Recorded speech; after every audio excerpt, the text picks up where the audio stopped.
Bom dia, gente. Bom dia, professora. Bom dia, professora.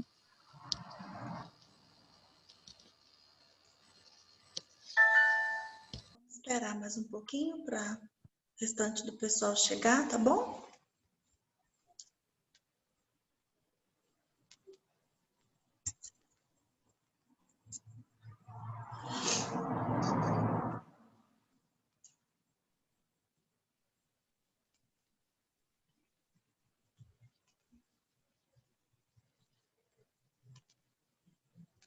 Por enquanto só tem mulher.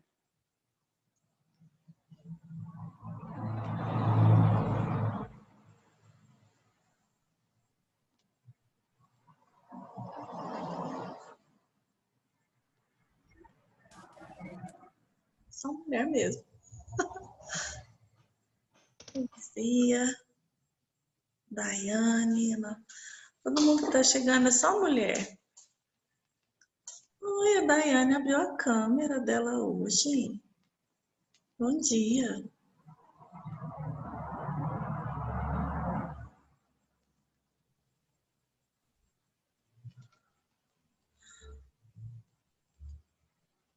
Gente, é só mulher. Marcela, Carla, Áquila.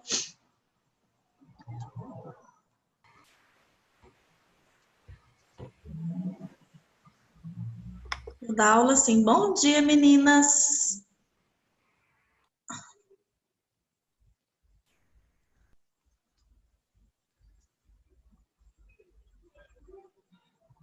Oi, Carla. Bom dia, Tati. Bom dia, pessoal. Bom dia. A Letícia abriu a câmera, a Daiane, a Fabiana, a Carla. Um dia ainda vou ser feliz que todo mundo vai abrir a câmera para mim. Agorinha eu abro, professora, ainda eu tô deitada. Calma aí. Bom, Raquel. Gente, não vem homem aqui hoje, não. Hoje é só mulher, vai ser bom dia para as meninas mesmo, vai ser aula só feminina. Cadê o resto do povo? Hoje só tem 12 pessoas aqui comigo, acho que nunca tive tão pouquinha gente dessa turma aqui na aula. O pessoal está participando menos essa semana? Não, tá normal? Vou chorar então, é só comigo? Ah, Fernanda!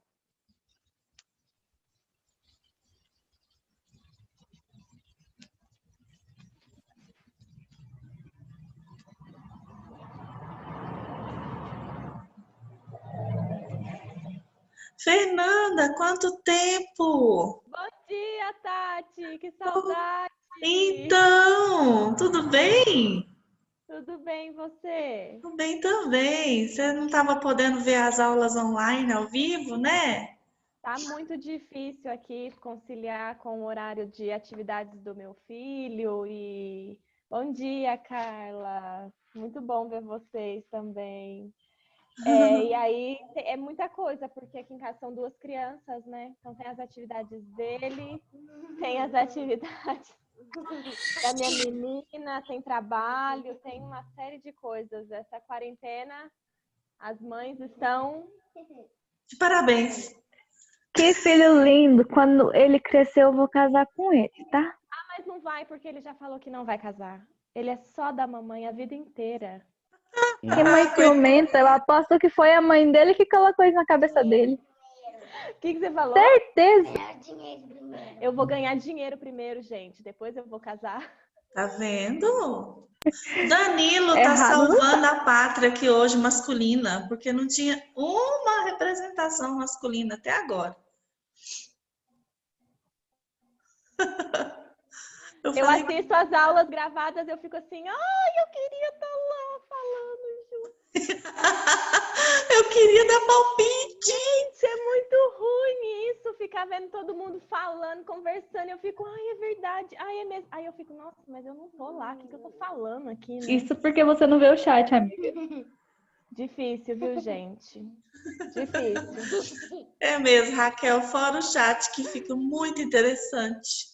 Não, hoje o meu filho já fez uma aula pelo Zoom, e aí eu vi que ele estava rindo, muito empolgadinho aqui, e a professora explicando. Eu falei, tem alguma coisa errada. Cheguei perto, ele no chat com os amiguinhos. Eu falei, você pode parar com isso, querido? Ele rindo.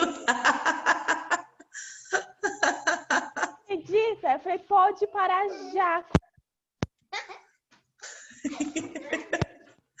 Ele tá se achando. Terrível a coisa aqui. Demais. Chega, filho. Oi, tudo bem? Oi, Você é muito lindo. obrigado. Como é seu nome? Fala seu nome. Meu nome é Pedro.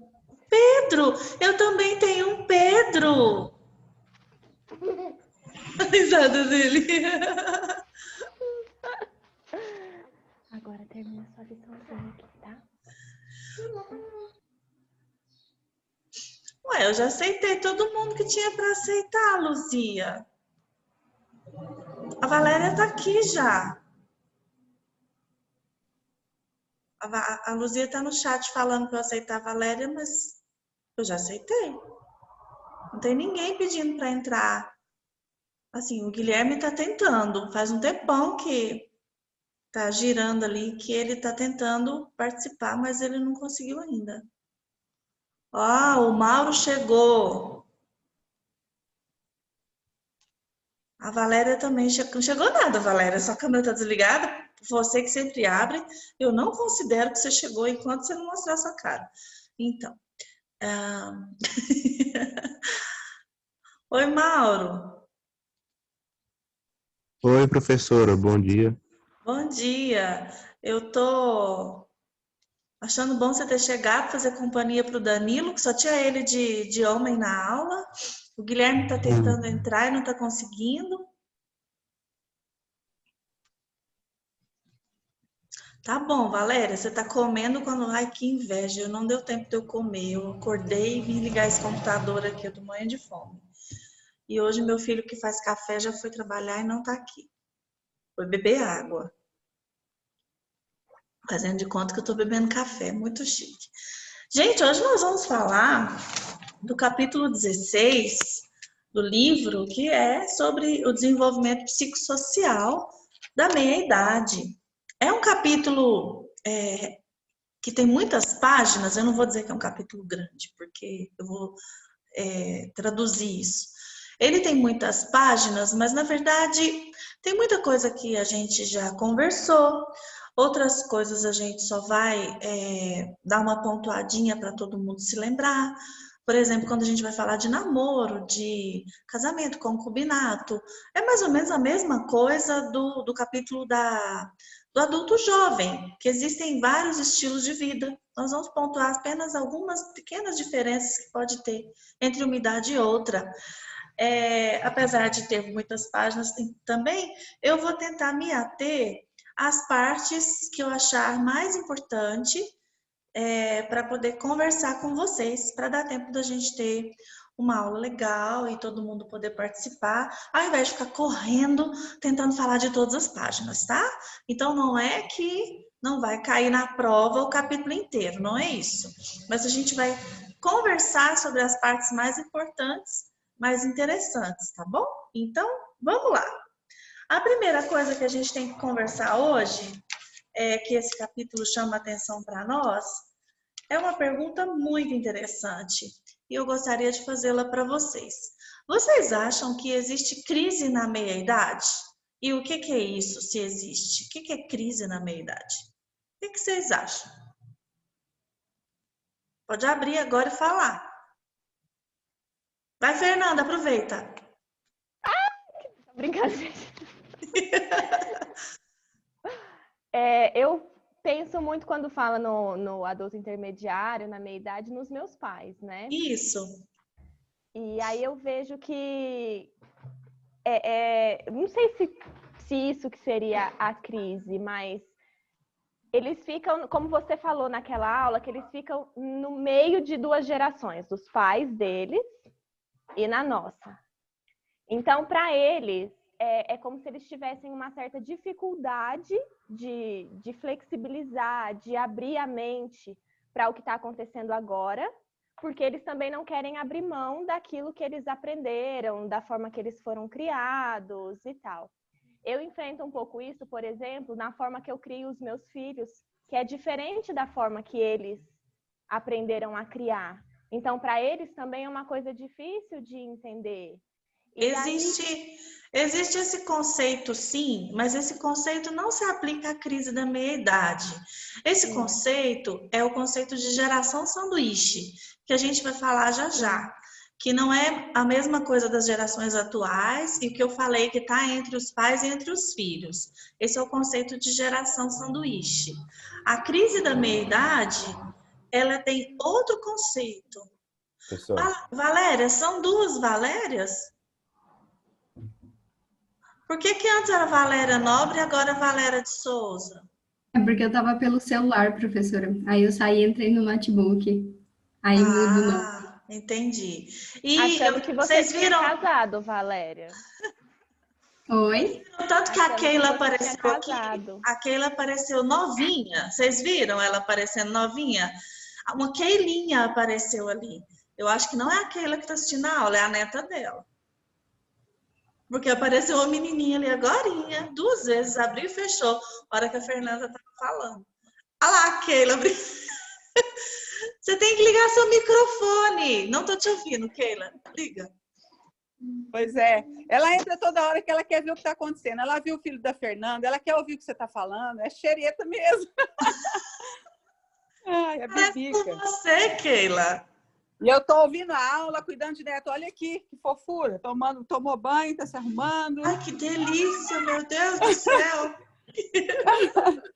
As duas vêm para cá de manhã, porque a mãe é farmacêutica que trabalha na Neoquímica, entra de manhãzinha, aí elas ficam até às 4h30, 5 horas da tarde aqui. Aí a babá vem, mas eu fico em volta dando uma ajudadinha, né? Tá lá, tem que babar, né? Tem para ajudar um pouquinho. Que eu tenho... É muita coisa, eu saio muito, sabe? E aí não dá para ficar o tempo todo. Entendi. Obrigada. A Luzia perguntou se a crise é aquele sentimento que a vida acabou. Isso! Tá nesse caminho aí. Danilo, o que você ia falar? Era sobre a crise mesmo, tipo, perguntar se era alguma coisa mais a ver com questão de função. Porque os filhos já estão saindo de casa, às vezes eles já estão entrando no final, talvez, da fase de trabalho deles, de emprego, aí eles estão vivendo como casal novamente, porque não tem mais os filhos, e aí cria essa crise mais no sentido de função. Esse aí é o ninho vazio. Nós vamos falar hoje também. Quando os meninos saem de casa, chama ninho vazio. Vamos então tirar a dúvida. A crise não seria a falta de se sentir realizado? Isso. É esse momento de avaliação. Porque a gente fala que meia-idade é que não chegou no fim ainda, não está velho, não é idoso, mas também não é jovenzinho mais. Então, as pessoas entre 40 e 50 anos têm uma mania, têm um hábito de fazer uma avaliação da vida. Né? Eu tinha tais sonhos quando eu era jovem, quando eu era criança, eu tinha tais objetivos, tais planos. O que eu consegui e o que eu não consegui realizar desses projetos de vida que eu tinha quando eu era mais jovem. Então, de repente, um curso, uma faculdade, um casamento, ter filhos, realizações pessoais, realizações profissionais. Então, é muito comum, nesse momento da vida, a pessoa fazer uma revisão do passado, uma reavaliação da vida. E aí, gente, tem 2 formas de sair dessa crise, né? Tem muitas pessoas que podem pensar assim, não tem jeito, acabou, por que eu não aproveitei quando eu era jovem, agora já era?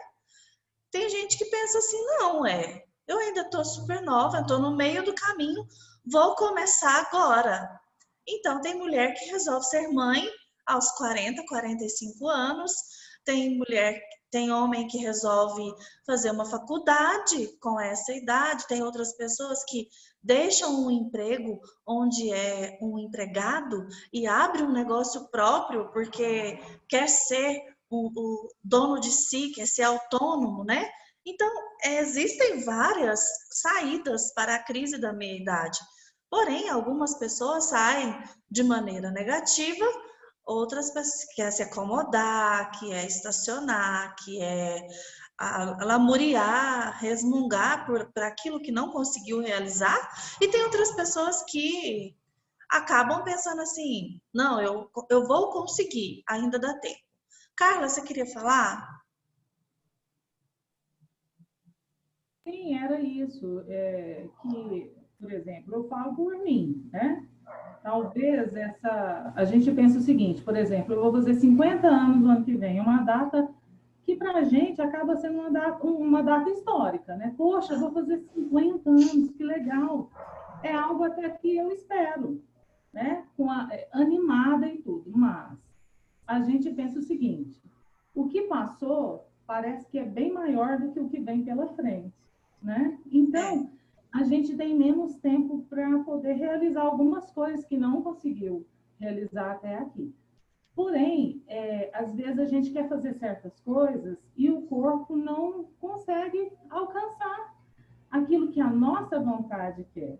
Porque às vezes eu falo por mim mesmo, eu sou animada e tal, eu tenho vários sonhos, né? Mas às vezes eu penso assim, poxa, eu tenho que dar uma paradinha, porque não é o meu ritmo. Eu não estou conseguindo. Então, nesse ponto, a gente acaba tendo mesmo uma crise, porque as coisas vão acontecendo, o corpo vai ficando diferente, né? A pele da gente fica diferente. A gente olha para as filhas, para os filhos, e vê a pele é totalmente diferente, o cabelo é diferente, tudo muda, né? Os sentimentos, no meu caso, eu estou mais calma, mais tranquila, né? A gente olha, realmente tem isso, a gente olha para os mais jovens e a gente vê que tem coisas que são desnecessárias, mas isso só vai aprender com a vivência. Isso. Mas essa crise da gente pensar que, poxa, cheguei até aqui, dá assim, às vezes dá uma balançada assim, porque muda muita coisa e a gente quer acelerar os passos porque pensa que tem pouco tempo para poder conquistar aquilo que não conseguiu ainda. Mas ainda dá tempo. Dá tempo. Você começou a fazer faculdade, né? Tem mulher que resolve ser mãe com essa idade. Apesar de ser considerada uma gravidez de risco, nós vamos falar sobre isso mais na frente, ainda é possível, com o avanço da medicina, ainda tem sido possível para algumas mulheres ser mãe mais velhas, né? Então, tem muitos sonhos que ainda podem ser realizados, que não podem ser abandonados. Quando a gente fala de crise, a ideia que dá é de que é um problema. Então, assim, realmente, a crise é quando isso se torna um problema, porque fazer a avaliação todo mundo faz. Todo mundo, em algum momento da vida, em qualquer idade, para e faz uma avaliação da vida, né? Pensa assim, nossa, será que o que eu planejei deu certo até agora? O que está faltando para eu conseguir? Então, fazer a avaliação todo mundo faz. Isso não é exatamente a crise. A crise seria a dificuldade de enfrentar esse momento. A crise seria a não aceitação de coisas que não dá para fazer mais. A gente percebe isso, quer ver? Sintomaticamente, quando a gente vai na academia e tem uma senhora que ela tem idade, assim, ela já tem mais de 50 anos, mas ela está vestindo uma malha, uma roupa e fazendo uma aulinha de dança como se ela tivesse 20. Eu não estou julgando. É o jeito que ela quer. Agora ela quer se realizar, né? Ela quer fazer dança, ela quer usar aquela roupa. É o homem que não teve carro quando ele era jovem e agora ele anda de carro rebaixado, de boné para trás. E ele tem 45 anos. Algumas pessoas podem pensar, poxa, ridículo esse comportamento. é uma maneira de julgar, porque realmente não se encaixa muito dentro dos padrões de comportamento daquela idade. Mas é um jeito que a pessoa precisa se realizar. Então, a gente percebe que realmente a pessoa está em crise quando há uma falta de aceitação da identidade relacionada àquela idade, né? Tem pessoas, eu já vi pessoas, principalmente mulheres, que têm mais dificuldade com essa questão da idade. Homem não tem muita dificuldade em dizer quantos anos tem. A mulher já acha que é falta de educação perguntar a idade, né? Então, eu percebo que isso é muito mais da mulher. Então, a gente percebe que essas pessoas têm dificuldade de enfrentar que a velhice está chegando, que se está envelhecendo sim. Então, eu já vi avós não querendo ser chamadas de avós, ensinam os netos a chamar de tia, né? Ou se não, de outros apelidozinhos carinhosos, mas não é vovó, porque ela não quer ser vovó. Ela quer ser a gatona ainda, ela quer estar no meio da galera, ela quer sair com a turma jovem, né? Não tem problema, ela é cheia de vida ainda, ela é cheia de energia. É exatamente o que a Carla colocou aqui no chat. Fica querendo provar a própria jovialidade. Fica querendo provar que ainda consegue acompanhar pessoas de outras idades. Então, em alguns aspectos, às vezes beira o ridículo. Às vezes a gente percebe que algumas pessoas saem um pouco da casinha, né? Então, ter dificuldade de aceitar a idade, não querer parecer uma pessoa velha, uma pessoa desleixada, acabada, e enfim, não cuidar do cabelo, não passar uma tintazinha, isso não tem problema. Eu pinto meu cabelo, sei que um monte de gente que está aqui pinta cabelo. Aliás, mulher pinta cabelo até sem estar com cabelo branco, né, gente? Qualquer idade é a idade de pintar o cabelo. Né, Luzia? Né? Você que tem um cabelo colorido?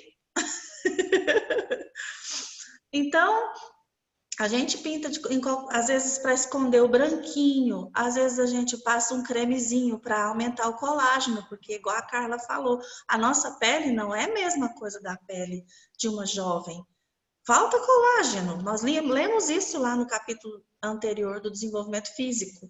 Falta colágeno, falta um monte de vitamina, metabolismo desacelera. Se a gente não tomar algumas providências, realmente vai ficar decadente a situação. Então, não tem problema fazer uma academia, usar um creme, passar uma tinta no cabelo. Isso não é ridículo, não estou dizendo que isso é ridículo. Fazer uma plástica, aplicar um botox, isso não é ridículo. O perigoso, o negativo, é quando isso toma... Meu Deus, de verde. Você está pensando em pintar de verde? Tá, então tá. Tudo bem, o cabelo é seu, né? Ela pinta da cor que ela quer. Agora, o que a gente tem que perceber, gente? É quando as pessoas, elas têm uma dificuldade de enfrentamento. Como eu acabei de citar, a pessoa que não quer ser chamada de avó, que tem medo de envelhecer. Olha que bonito, a Carla acabou de falar que ano que vem vai fazer 50 anos e ela espera essa data. Ela não se importa. Eu também, eu e a Carla temos a mesma idade, no ano que vem eu vou fazer 50. E eu quero fazer uma festa, se Deus quiser já vai ter acabado a pandemia. Nossa, tem que ter festa, 50 anos. Gente, é meio século, como não comemorar? Então, e aí tem pessoas que têm vergonha de dizer a idade, mente a idade. Eu tenho uma amiga que é mais ou menos da minha geração, tem muitos anos que ela tem 38. Toda vez que alguém pergunta para ela quantos anos ela fala que tem 38. Dificuldade em assumir a identidade de meia idade.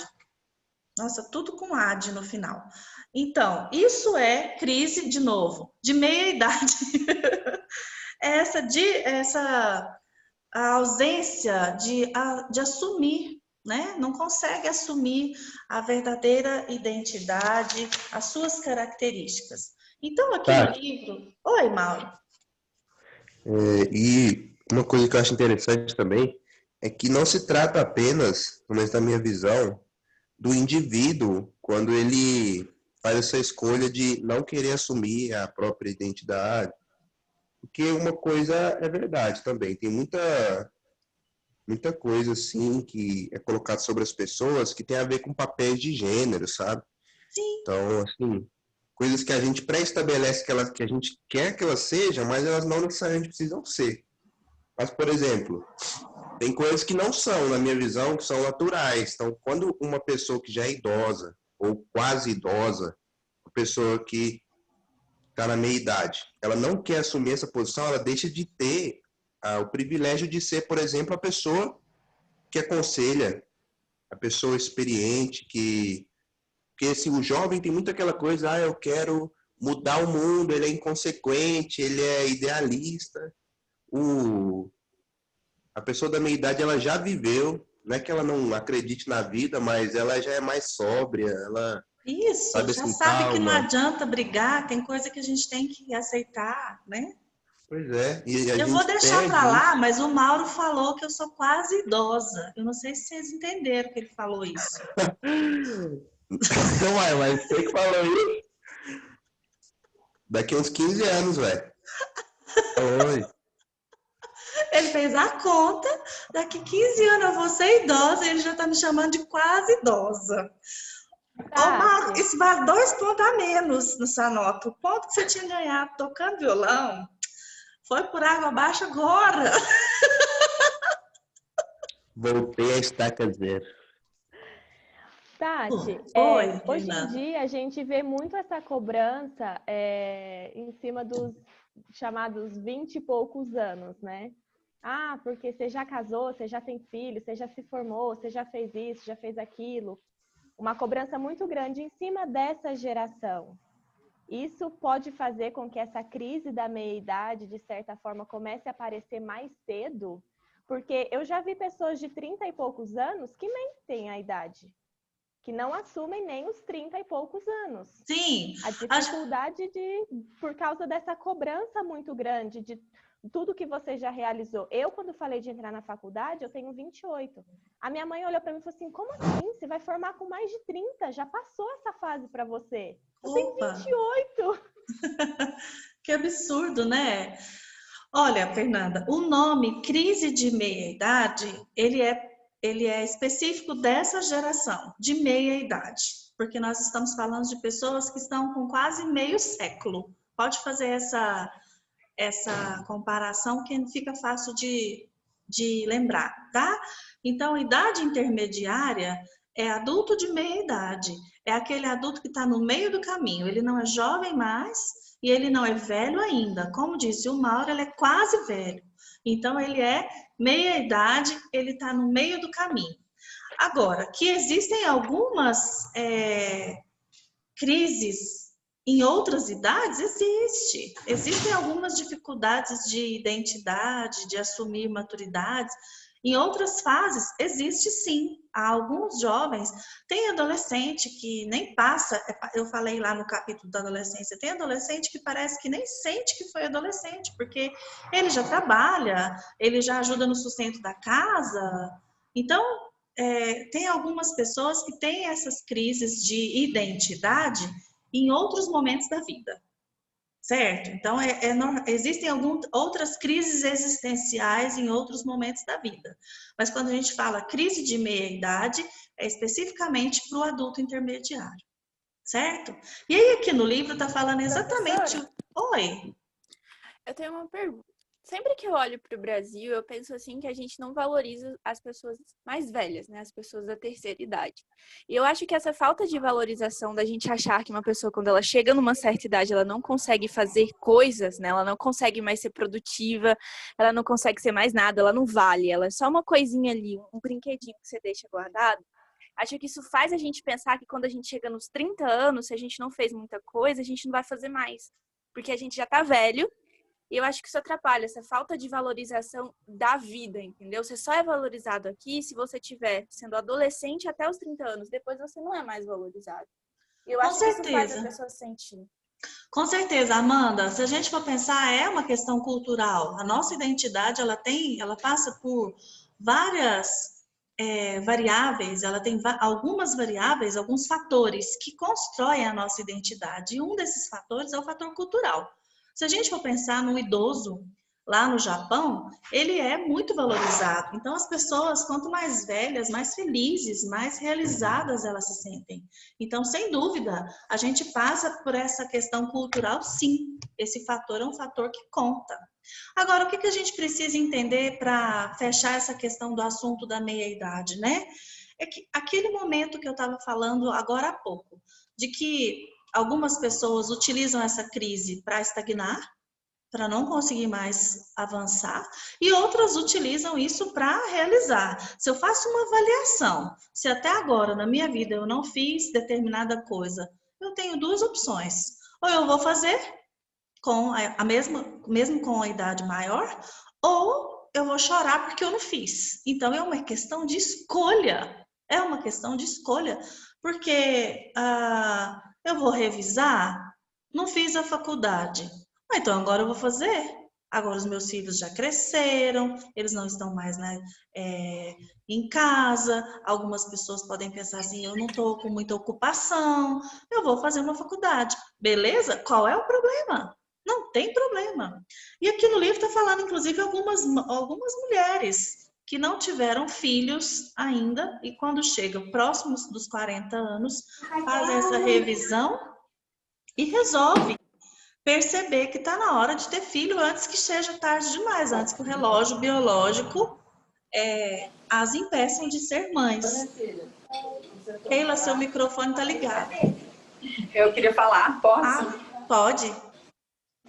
Então, eu já passei por essa experiência, tenho 56 anos, né? E eu passei pela síndrome pelo problema do ninho vazio, né? As meninas, o meu mais velho casou, a do meio jogava handball e foi jogar handball pelo mundo afora. A menor foi fazer faculdade também fora. Aí ficou eu e o Tadeu. Eu sempre amei a minha casa cheia, né? E aí eu passei por isso. Eu fiquei assim meio depressiva, fiquei mal mesmo. Só que aí parece que deu um surto, sei lá o que foi, que eu acordei e falei assim, epa, tem um monte de coisa que eu tenho que fazer que eu não fazia porque eu tinha os filhos, tinha que trabalhar, tinha que fazer um monte de coisa e eu não fiz e eu posso fazer agora. E aí eu resolvi, fui fazer teologia, completei teologia. Agora, voltou todo mundo para casa, agora o menino tá cheio de novo. E eu resolvi fazer psicologia, mas eu estava meio assim, eu falei, mas será que eu vou fazer agora? Mas eu tinha muita vontade de fazer. Aí a minha filha mais velha falou assim, não, mas você vai fazer assim. Ela fez a minha inscrição, quando eu vi ela, a inscrição já está pronta. Você vai lá, faz a sua prova, resolve esse negócio e vai fazer a psicologia que você quer. Que legal! E aí foi aquele empurrão gostoso, sabe? E aí eu estou realizando mesmo, estou me sentindo super bem, realizando aquilo que eu gostaria de fazer. Porque a gente não tem um tempo ainda para viver e tem que ver como vai ser esse tempo, né? Eu creio que assim, tem que ser com a qualidade e com aquilo que eu tenho vontade de fazer, que eu posso fazer ainda, né? E eu sei que tem muita coisa pela frente ainda, eu não tenho medo de fazer, não. Estou achando ótimo. Que legal! Obrigada pelo seu depoimento, Keila. Ok, obrigada. É super válido quando a gente ouve essas coisas, né? Porque hoje em dia tem muita gente que desiste, né? Eu acho muito lindo quando eu percebo esses depoimentos assim de entusiasmo, cheio de vida, cheio de energia. É bom, inclusive, para dar um banho de energia para essa galera que é jovem, né? Porque tem muito jovenzinho que já pensa que está com um tanque de gasolina vazio, parece que, meu Deus, é um marasmo, é uma falta de vontade de viver.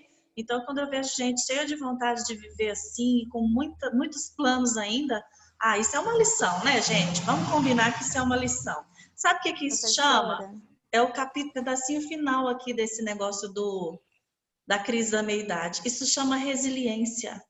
Resiliência do ego, o que é resiliência? A capacidade de se adaptar de uma forma desembaraçada. Acho essa palavra muito legal. A capacidade de se adaptar de maneira flexível e desembaraçada às possíveis fontes de estresse.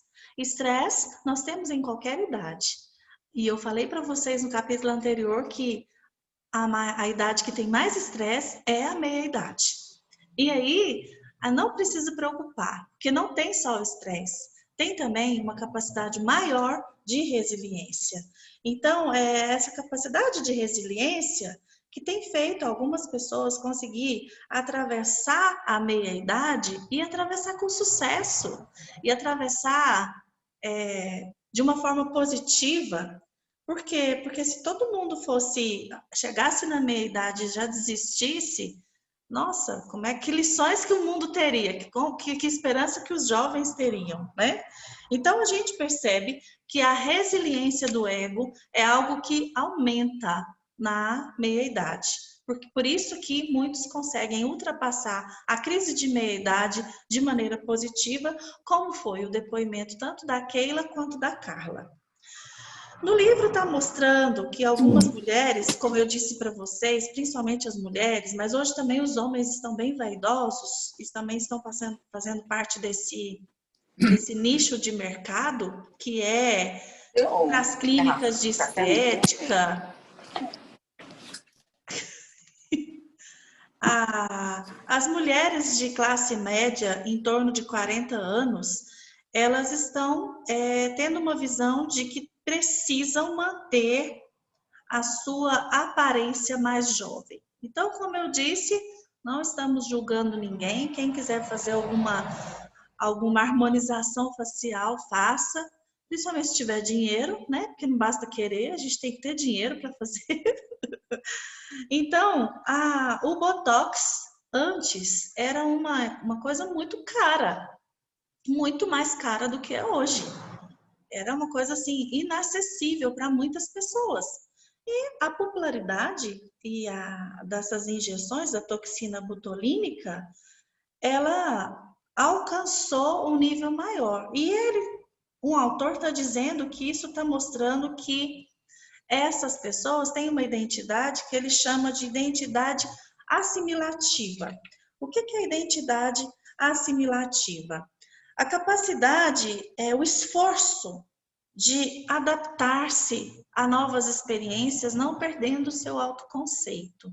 Então, não tem problema a pessoa utilizar. O problema, gente, é porque eu falei que o Botox está ficando mais barato, então tem gente que faz demais. E aí eu vou mostrar para vocês como que as pessoas... Quando isso aqui é um stand-up, né? Vou mostrar como fica uma pessoa quando ela faz muito Botox. Eu tenho uma amiga que a gente não sabe se ela ri, se ela chora, se ela tá assustada, porque ela tá o tempo inteiro assim, ó. Aí você conta uma piada, ela ri. Você conta uma coisa triste, a boca dela já não mexe, gente. Ela tá com a boca paralisada de tanto Botox. Fica assim, parecendo um coringa, sabe? Aquela coisa... Não dá. Tudo que é exagero, a gente peca, né? A gente percebe que há uma disfunção. Então, não tem problema assimilar a idade e querer fazer algumas mudanças nessa transição. E aí, como eu já disse, pintar o cabelo, fazer uma plástica, fazer uma melhoria facial ou corporal, não tem problema. A questão é quando vai para o exagero e cai no ridículo, onde a pessoa já não consegue mais ter limite. Quem me chama? Eu, Fernanda. Oi, Fernanda. Eu dei mamar para 4, né? Então você pensa o meu peito depois disso para saber se estava frio ou calor, era só arrancar o sutiã. E meus avós eram indígenas, então meu seio era uma coisa medonha. Quando eu fui fazer a cirurgia, o meu médico virou para mim, perguntou assim, antes da cirurgia, para quem você faz a cirurgia? Aí eu falei, como assim, doutor? Ele falou, para quem você está fazendo a cirurgia? Eu falei, para mim. Ele falou, então agora a gente continua o procedimento. Aí eu perguntei por quê. Ele falou que ele falou assim, que na visão dele, quando a paciente chega e quer fazer uma cirurgia, por causa do marido, por causa da amiga, por causa disso, por causa daquilo, primeiro ele manda ir para psicóloga. Ótimo. Que médico é esse, gente? Aleluia. É lá em Campinas. Lá em Campinas. Ele fala assim, Porque se você faz a cirurgia por causa de alguém, você nunca vai parar de fazer cirurgia. Você vai fazer cirurgia eternamente, porque para o outro você nunca vai estar 100%. Exatamente. E aí, a hora que eu falei para ele, não, doutor, eu tô fazendo é por mim mesmo. Meu marido quer chupar mole, quer chupar dura, e fica do jeito que quiser. Agora o peito é para mim.